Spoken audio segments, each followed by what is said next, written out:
दोस्तों, आज की हमारी कहानी है वफादार कुत्ता। एक गांव में रोहन नाम का एक आदमी रहता था। उसका एक पालतू कुत्ता था जिसका नाम जैक था। जैक बहुत ही वफादार और समझदार था।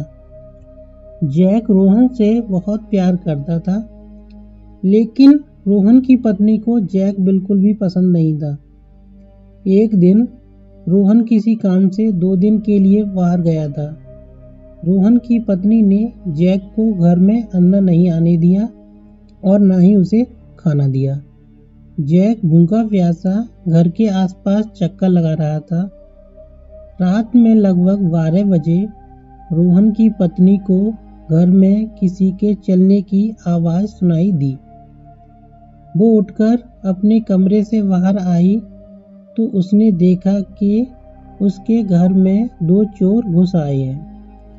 जैसे ही चोरों ने उसे देखा तो एक चोर ने उसके गले पर चाकू रख दिया और उससे कहा, अगर जरा भी शोर मचाया तो तुम्हें जान से मार देंगे।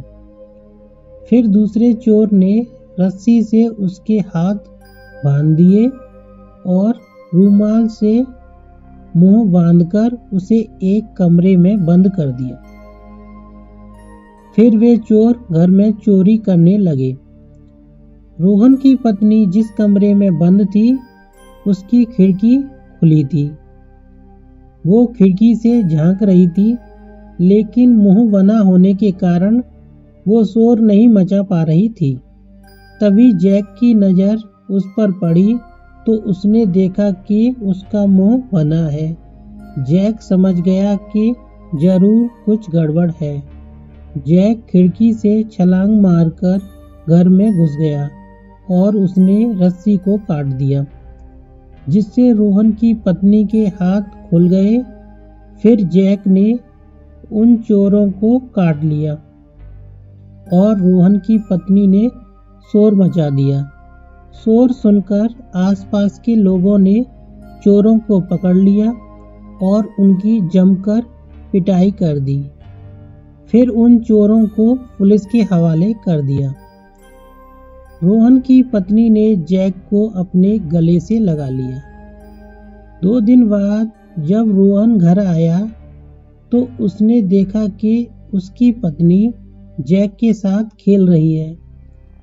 उसने अपनी पत्नी से पूछा, तुम्हें तो जैक बिल्कुल भी पसंद नहीं था, फिर आज क्या हुआ? फिर उसकी पत्नी ने सारी बात बताई। यह सुनकर रोहन का प्यार जैक के लिए और बढ़ गया। दोस्तों, आज की कहानी आपको कैसी लगी ये हमें कमेंट बॉक्स में बताइए। अगर आपने हमारे चैनल को अभी तक सब्सक्राइब नहीं किया है तो प्लीज़ हमारे चैनल को सब्सक्राइब कीजिए, क्योंकि हम ऐसे ही मज़ेदार कहानियाँ लाते रहते हैं। तो मिलते हैं दोस्तों एक नई कहानी के साथ, तब तक के लिए गुड बाय।